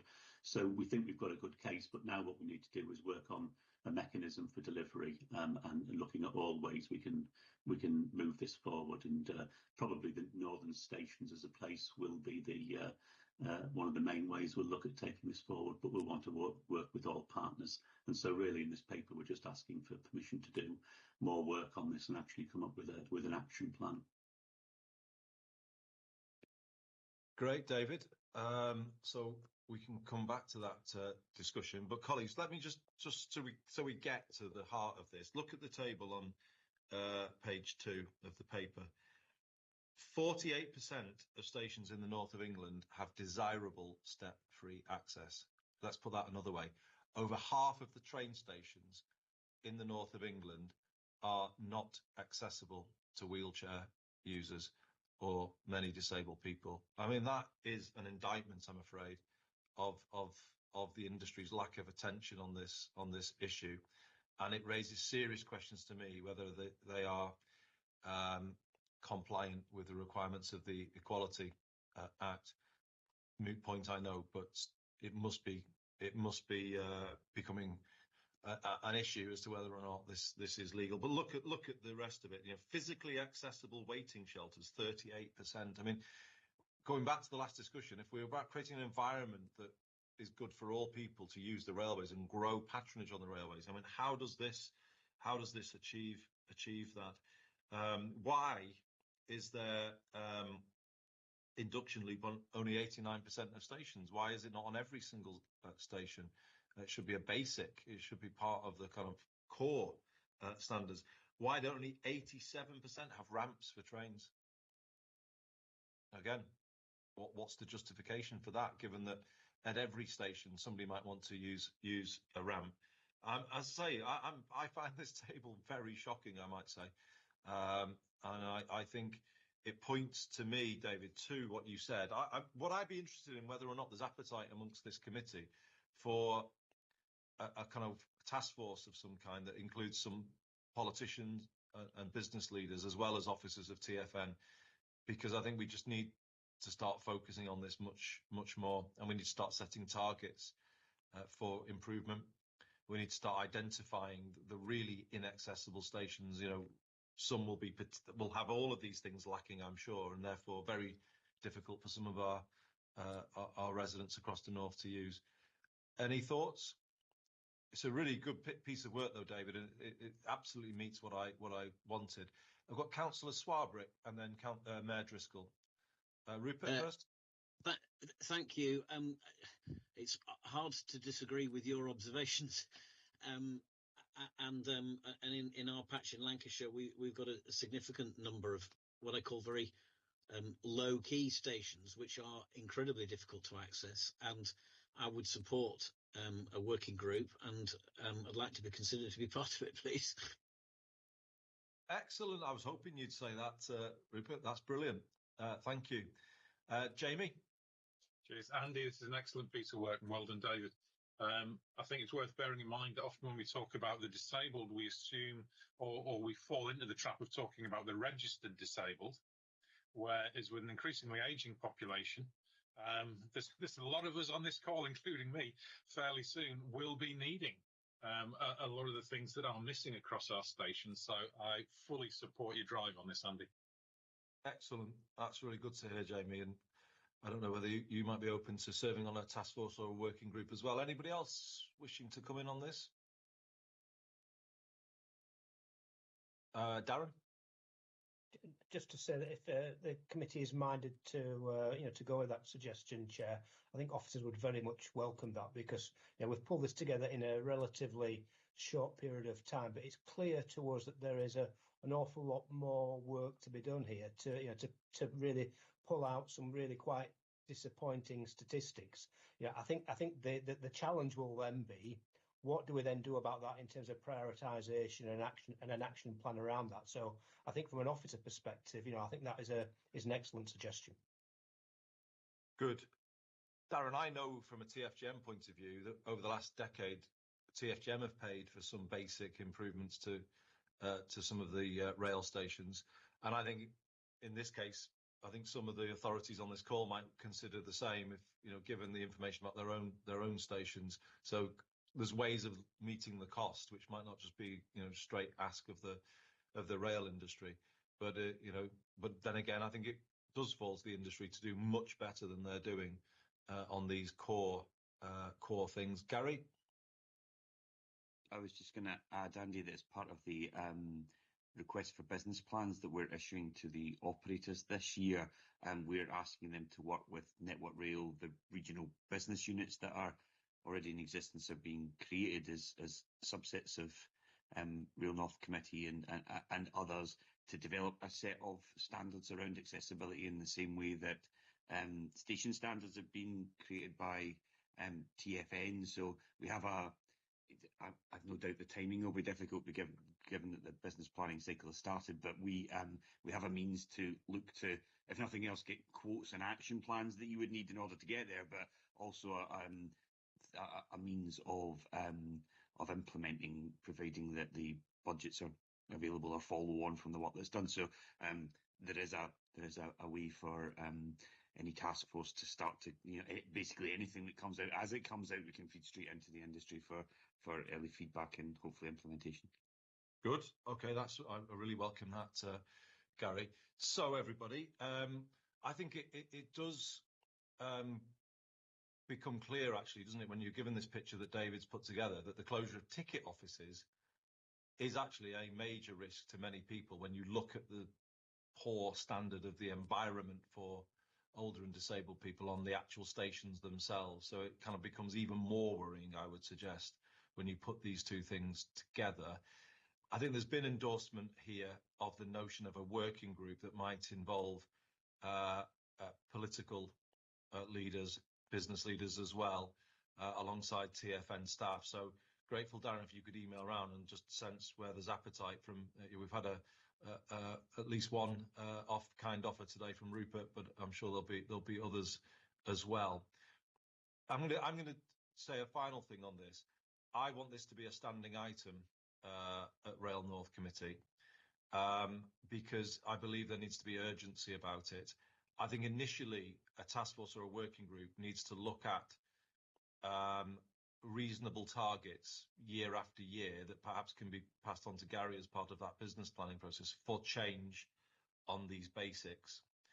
And then I think we need to have a report on every, as these numbers change, and we want to see those numbers change, so that we monitor. We just receive a report to see how the picture is changing. This is not an afterthought. This has got to be core business, and it's because of the work David's done, I think, that's allowed us to have the visibility of the scale of the challenge.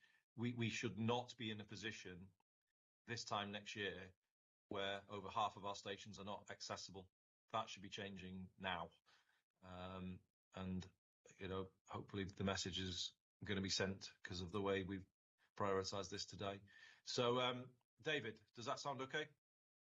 Yes, that's going to be really helpful if we get buy-in from members and set up a working group.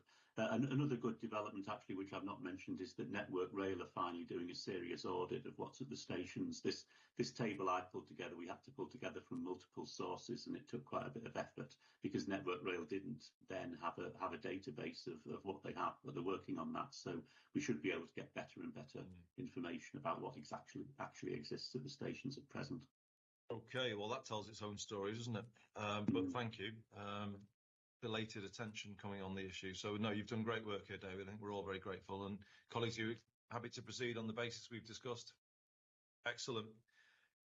Okay, we've got half an hour, everybody, and we've got 4 items, I think, to get through. Not small items either. So, if we move now to the item on Rail North Partnership operational update. We've obviously touched on these issues today, Gary, but over to you, and hopefully we could deal with this one reasonably quickly. Surely, thank you, Andy. You've also heard enough from me today. Still a difficult operating environment. I think that the members will know that from their own personal experience in terms of a mix of industrial relations position and still some either lag from COVID in training or exacerbation of the training through still higher than normal sickness levels in several places. And speaking as somebody who's kind of seen this for a while but is no expert, they all feel of a piece. I think bad IR and difficult working environments can breed high levels of absence for sickness as well, and difficulty in recruiting and everything else. So the operators are coming forward with plans for how they'll work through that. You've heard from Chris Jackson today, and I think we also have on the call, Darren, we've got Tricia. Well, Tricia can see your name. Sorry, Tricia Williams there, who I'll probably hand over to if that's okay, if there are no direct questions for me. I should give you your introduction as Managing Director designate, shouldn't I, Tricia, so that everybody can welcome that news as well. But I think that's all I would say. If there is anything in the report, people can, by all means, tease that out. Otherwise, I'll hand over, I think. Thanks, Gary. Yeah, just to introduce myself, Tricia Williams, Chief Operating Officer at Northern. And as Gary's just mentioned there, we have written to committee members to let them know that Nick Jonathan is standing down as MD next spring, and I've been appointed into that role. It's no reason why he's not here today. He had a prior commitment, but we are sad to see Nick leave. He's an exceptional leader, and my aim is to continue that strong leadership he has provided Northern with, and continue to improve our service to customers and communities across the North. Very proud and pleased to be able to do that. I'm not sure how much time you want me to spend on this, Chair. If I just talk about performance briefly and our revenue performance briefly, and then take questions. So our resourcing plan is robust and stable, but performance is impacted at the moment by 3 key areas. The first is skills. So we do still have a training work bank that we are working through. We don't have rest day working. We haven't had that since last January. So that does impact on our ability and our beat rate to get training and new drivers and competent. Sickness is really hurting us at the moment. We've got stubbornly high levels of sickness across our train crew. So drivers at about 8%, conductors at about 10%. But where we see those spikes in sickness on top of that, it does impact cancellations locally. And we don't, as you are aware, have Sundays in the working week across the majority of our network for either drivers or conductors. And we are seeing high levels of not available for Sunday work at the moment. We do have a plan. We have a healthy establishment of train crew at the moment.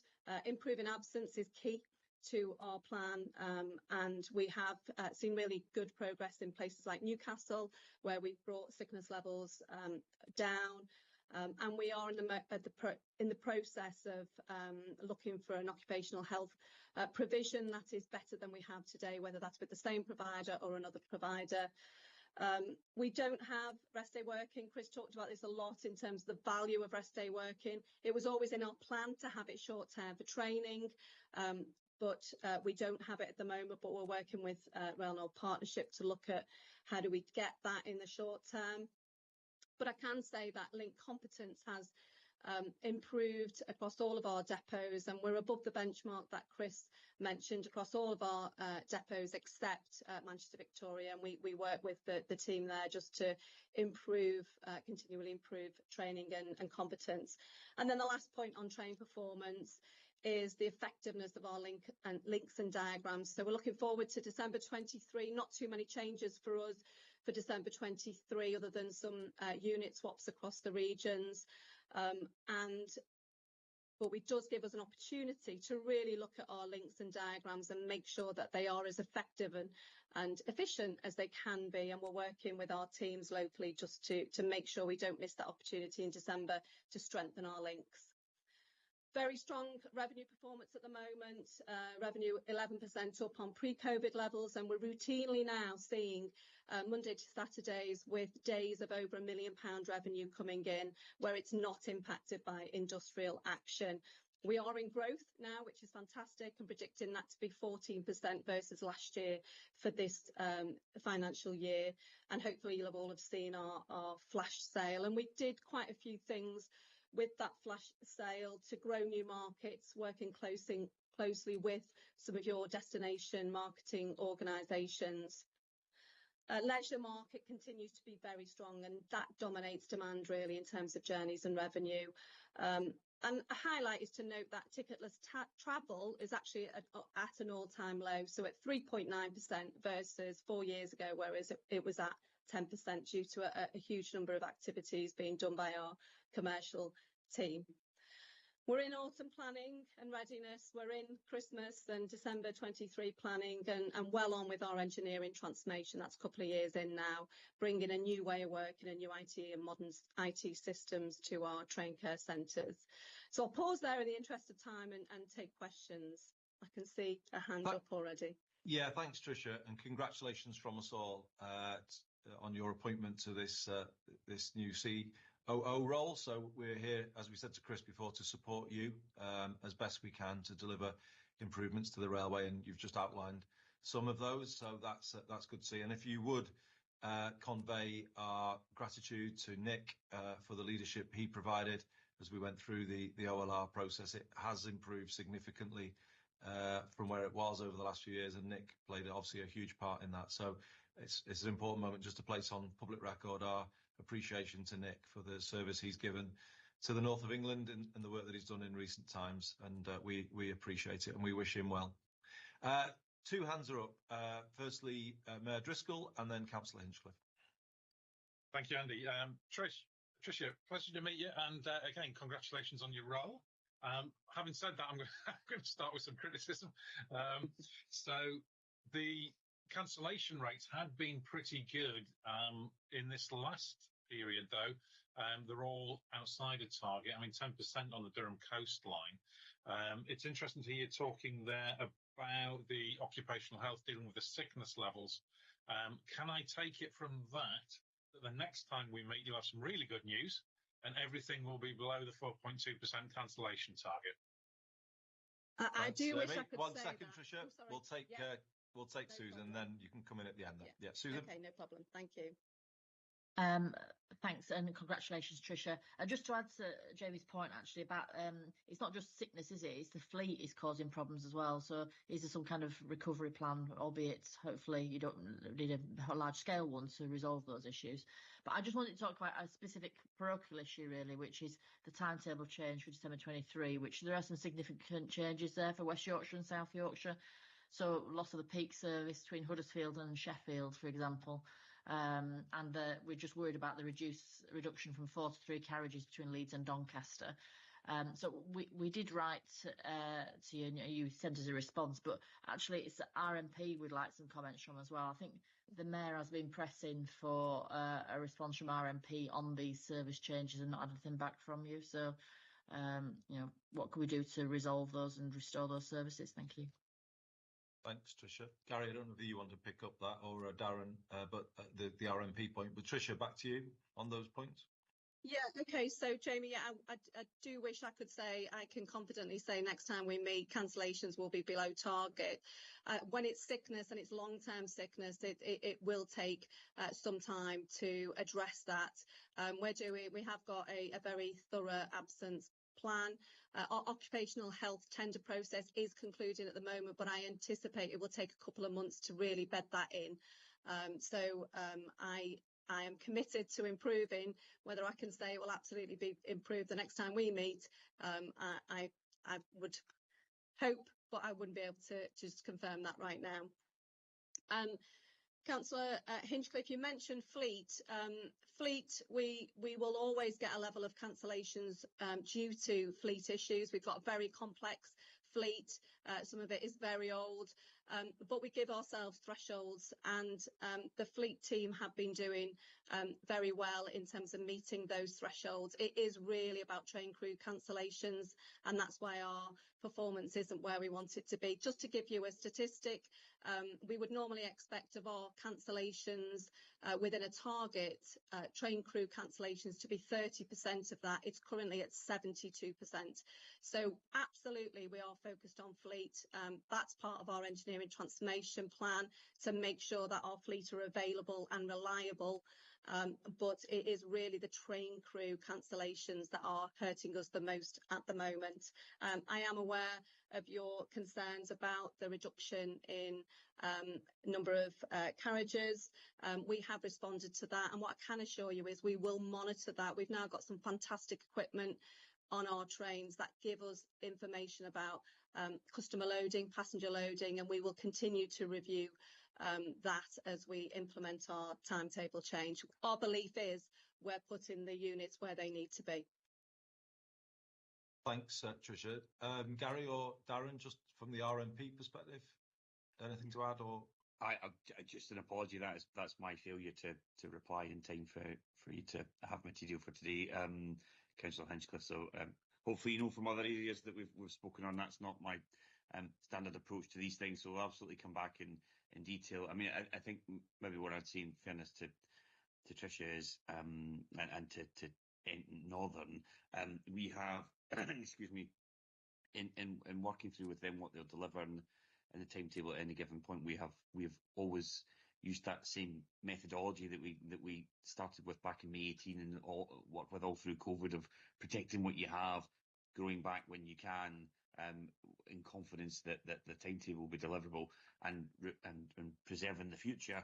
I think what Northern have done in response to full frankness of the budget that they've got and the capacity they have in terms of driver training in times when that's been more difficult, they have followed that, and we are content that what they've put forward in terms of the timetable is what they can deliver safely, protecting what we have and all the tests that we use. I think the real challenge for us in RMP now is that as we look forward to the budgets we'll have and the capacity that Northern will have, where and how we make the argument to reintroduce services if they've been stepped back, or the order in which we introduce new services. I know you and I, Councillor, have spoken about how we do that in some off-peak services out of Bradford. I think it is expanding that capability to make sure that as and when funds become available and revenues pick up, that we're making the right arguments for reintroducing services in the right order. We've been really successful in not seeing elements taken out of the timetable in the north the way they have in some other places, but that's the task now, is to step back up where we can and as soon as we can. Okay, thanks, Gary, for that reassurance, and thank you, Tricia. As I said, we do want to support you as in the same way we want to support Chris. So we look forward to attending this committee on a regular basis, and hopefully seeing the improvements that you were saying to Jamie are hopefully on the way. So thanks for your attendance today. Colleagues, we've got 3 items, and that means 5 minutes each. They are quite big items, but this always was quite an ambitious agenda we had today. But let's do our best. So, future infrastructure and service changes. Charlie, you wanted to talk to us around the integration of some of the capacity improvements that are planned. Thank you, Chair. Yeah, what the report really tries to stress is just how much infrastructure development is planned across the region in the coming years. They are complex programmes, differing timescales at different stages of development. And what we're seeing is that there is a real need to knit those together effectively and efficiently to get the most out of them, and crucially identify where there might be any gaps. We spoke last time about potential gaps down the Stockport corridor around the Manchester programme and HS2 and the Hope Valley work. We're trying to take a pan-regional look across that. It's fair to say Network Rail are doing work in this area alongside the TFT and the industry, but we feel there is more to be done. So we are proposing a piece of work that does that in totality, looking to bring together what we've got planned, what that delivers for us, and through that see whether it actually meets our ambitions as a region. You know, there is a lot of growth planned through these works, but it's whether it actually meets our local aspirations as well. So we're proposing some work in that area. Alongside that, we've gone back over some of the questions that were raised at the last meeting. Obviously, could we trade in some of the performance gains from December 22 that we saw? Advice from the industry is that's not advisable at this point. We are still in a state of flux with the current operations. So the suggestion is to just wait and watch and see how that service actually begs in before making any further changes. Similarly, we raised the question about congested infrastructure and what it takes to actually classify. You'll see in the report there's some definitions, and we're proposing some engagement with the ORR on how that might be changed to be more effective. Because currently it only gets triggered at circa 12 months out, so it doesn't give you much time to address the issues. It's more you have to react. So we're saying let's change that. Let's buy ourselves the time to get in and do some more meaningful interventions there. You'll see as well we brought the statutory advice back regarding Manchester. The update reflects the conversation from the previous committee, the development that we've done since then, and puts forward some stronger suggestions for how things could be shaped, and really stresses that point that, you know, the December 22 timetable has brought stability to the services, but at the cost of connectivity. And you know, we're really keen to stress this. It's not a sustainable long-term plan. It's very much a short-term fix whilst we get that infrastructure up to where it needs to be in the region. I'll leave it there. Happy to take any questions that might be arising. Yeah, thank you, Charlie. It's obviously encouraging that this oversight is being taken. There is something now called the North of England Integration Board, isn't there? I don't know whether you want to. Indeed. Do you want to say something about that? The Integration Board is looking to bring together these programmes. It's fair to say the focus at this point is primarily around the 2032 timescale and how you prepare the network for TRU. There is strong work going on in that area. I think what we're doing is saying let's just push that timeframe a little bit further and see what happens just beyond that with the arrival of things like High Speed 2, how you unlock other parts of the network as well, not just the TRU corridor. Yeah, I'm sure I won't be the only place on the call that will say we would like some representation on that board for it to be meaningful. There needs to be place-based representation on it. So grateful if that could be considered as it moves forward. Susan? I'd echo that. Thank you very much. Yes, briefly then. Obviously, clearly some good progress being made. The Manchester North West Transformation Programme in particular, but just thinking about how we connect that now to the rest of the North. And I think we talked previously about what is in configuration state 2, 3 and 4, for which we need a conversation with Network Rail. So if we can have them possibly to our next meeting, I think that would be helpful to be able to just see what the detail in there is. Clearly, Network Rail are working with us well on some projects, like Lake 2, for example, is good for us. But there are other things around Huddersfield and Dewsbury which would be useful to bring in as well. And obviously, I would like CS2 to include Bradford to Manchester Airport. So I'd be particularly interested in that, but I'm sure we'll have our own asks of what priority all the work should take. So Network Rail to next meeting, please. Thank you. Yeah, I can actually just thank Susan, just to pick up that, Charlie, but just more broadly, this work, I think, needs to have an ambition for how the North gets back to that expanded vision of a timetable, how we deal with the capacity challenges that come from HS2 and TRU, and kind of have a kind of not just sort of doing what it can and sort of knitting together what's there, more the ambition that we were given, that people said that we should have, and I think the focus is the work should be leading towards what we think is right for the North of England, and not just sort of tinkering, if you know what I mean, with what's around. But anyway, Charlie, do you want to pick up any points there? Yeah, I think on North of England integration boards, TFN are represented. I think we can do more to be louder in that arena. We do also see there are several programme boards that are at more of a sort of delivery level, where we are represented on some, but not all. I think we should be pushing to get onto the likes of TRU programme board, East Coast programme board, and the likes, so that we have a greater ability to know what's happening, where, and influence and shape some of the programmes that are being developed. With regards to Network Rail, yes, absolutely, we will invite them to the next committee, and I fully agree with the fact that any sort of integrated plan that comes together needs to be driving for that ambitious level of delivery, not just what are we getting, but where are the gaps and how do we fill them, so that we can make sure that it's not a case of new schemes coming along and the local regional services sort of stagnating. I want us to be confident that we've got the capacity for growth as part of these programmes, and we're striving for those wherever we can. Okay.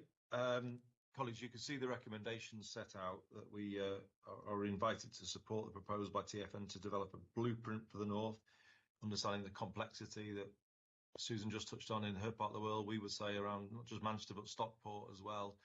That we support requests from the TFN to the industry for greater representation on boards, as Charlie's just said. We endorse the proposed update to the statutory advice for Manchester, that will then be considered by our main board. I think we're agreeing with all of that, Charlie, if that's helpful. But I do think your suggestion or the suggestion that's been made about getting Network Rail here to the next meeting to discuss their involvement in all of this and allow us a longer discussion on these quite critical issues that we're dealing with at the end of a busy meeting. I think let's take that forward. I think we need a broader discussion with them in the room. And they're not here today, are they? So I think that's what we should agree to do alongside the endorsement of the recommendations. Okay. That's great. Thank you. Excellent, everyone.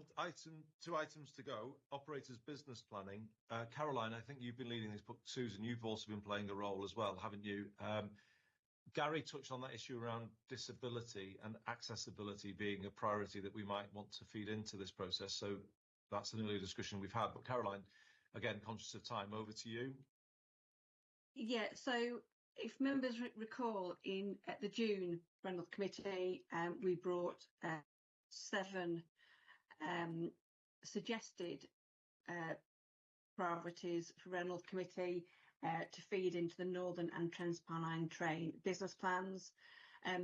Taking on board those comments and comments made at a sub-working group in August with councillors, we updated the priorities to better focus on building back demand and confidence, reflecting wider social and environmental benefits, and improving accessibility. So they're the top 3. So those draft report was reissued to the working group again in August, and I'm now seeking your comments. Colleagues, anybody wishing to come in? Certainly, we're grateful to see the kind of emphasis on the pilot that we've agreed in the Trailblazer around pay-as-you-go technology. So that's important to us, and the integration, obviously, of rail with the B network, the steps towards that. So that's very important. Susan, just the other point, I think, around uplifting services to meet demand, because obviously that's not where it needs to be, is it, in many places? So I think that's got to be an ongoing priority. But Susan? Yeah, I mean, many of the issues have already been covered in other parts of the agenda, really, that are outlined in the business planning. One thing I'd just like to emphasise, though, is the importance of rail in terms of connecting disadvantaged areas with opportunity. And I think too infrequently that inclusive growth, levelling up ambition, if you like, is not cited on in decision making in the rail industry. And I'm pleased to see, it's in here, and we need to have it more prominent. Yeah, thank you. Absolutely. Thanks, Susan. And one last comment, Caroline, from you, if I could. Is it possible to feed in that greater emphasis on accessibility and disability into this process, following the earlier discussion that we had? Yes, we can amend one of the priorities to include some of the comments made today. That's not a problem, yes. Excellent. I'm saying yes. I'm hoping Mr. Hogarth and Mr. Oldham will agree with me. I saw nods. We're taking those nods before they can come off mute, I think. So excellent. Good work. Thanks, Caroline. Thanks, Susan. David, you've got all of 4 minutes to talk about rail strategy and rail reform. So good luck with that. I fear we may have to come back to this. I think this is probably setting up for a later discussion, to be honest. Yeah, look, you take the last few minutes. So. You've seen a lot from my team today, and I hope that showcases the breadth of the work we're doing. I hope we're trying to focus on the things that are important to the committee as well. But there's an awful lot to tackle in the north, and a lot we're doing. And I think this report is about saying, actually, what we've been talking about all the way throughout, we need to focus not just on the short-term issues, of course they're important, but the growth and the ambition. And we're actually reporting back in here some of the comments that came out of the Strategic Transport Plan consultation on rail. One point we talked about earlier to some committee members was about reflecting the work of all operators and trying to join things up more. So one suggestion was we invite more than just Northern and TransPennine to future meetings, and we can start to take that joining up role across the north. The other thing that came across in the consultation particularly was about affordability, and actually it's two-sided. It's obviously affordability to users, passengers, but also affordability of the wider network, and I think we talked about a lot of those things. So there are two themes we want to pick up and come back on. I think on the rail reform side, disappointingly slow progress nationally, I think you'd probably characterise it as. But actually, here in the north, we're starting to deliver. You approved the North West Regional Business Unit. That is now up and running. We're talking about other business units elsewhere. Really good examples of what we can get on and do. The accessibility discussion, I think we're not waiting for a national strategy. We can come back and fill a void. So I think, in summary, we're suggesting that actually there are things that we can pilot, and we'd like to start talking to Network Rail, to the operators, particularly the operator of last resort that's running three big operations in the north, about how we can offer to really pilot and start work on some of these things. And we'll set that out in what we're suggesting, a rail outlook document that brings us together and allows you to express the ambition for the north. So that's what we're proposing we'll work on. I will leave it there, Chair.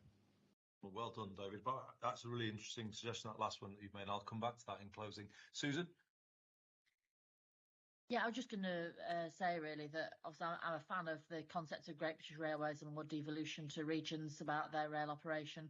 That needs to be done, obviously, with TfN, Rail North, and with the combined authorities, of course. We should have mature working relationships between ourselves to be able to deliver something like that. So more of that, please. Thank you. Oh, I absolutely endorse that. I'm sure everybody will as well. I think just on that last point, David, it's a very important point, because we are approaching a general election. And I think we do need to be, again, talking about ambitions and a long-term outlook for railways here. The danger that we've got is, and it's been a bit reflected in our discussion today, that we're getting ourselves into a managed decline mindset. And I don't know about all of you on the committee, but I don't accept a managed decline context for the railways going forward. We've got to get ready to make arguments going into the general election to the main parties that railways need to modernise, expand, improve across the north of England as we've been promised. And I think the work you're setting out here might help us to make those arguments that we're not in decline. We need to be in a period of expansion and improvement. And the next government in the next parliament, whoever they are, needs to be getting ready for that. And we need to be serving up the ideas to them now about how they do that. Martin, you're testing I nearly got over the meeting over in 2 hours, and now you're threatening my plan. But I was just going to say, Chair, you kind of, I've kind of, it struck me that more and more that with the way we've got the collaborative working, we've got the foundations, we've got the structures in the north. If you wanted to kind of start thinking out this way, you kind of almost got a guiding mind in default operating in the north, or the potential for a guiding mind. So in a world in which you're right, we need to be making progress. We could probably work with the transition team to talk about how we pilot some of this in real world situations and make some progress, and use that as a foundation for others to do things. So I think it's a very positive way in which to finish the meeting, Chair. Yeah, maybe guiding minds, I think, because obviously Susan's point about devolution is important as well. TFN working in partnership with the sub-regional bodies that we've got. But that's not bad, is it? Thank you. That's a positive note on which to end. Only 1 minute over. It's been a really constructive meeting, everybody.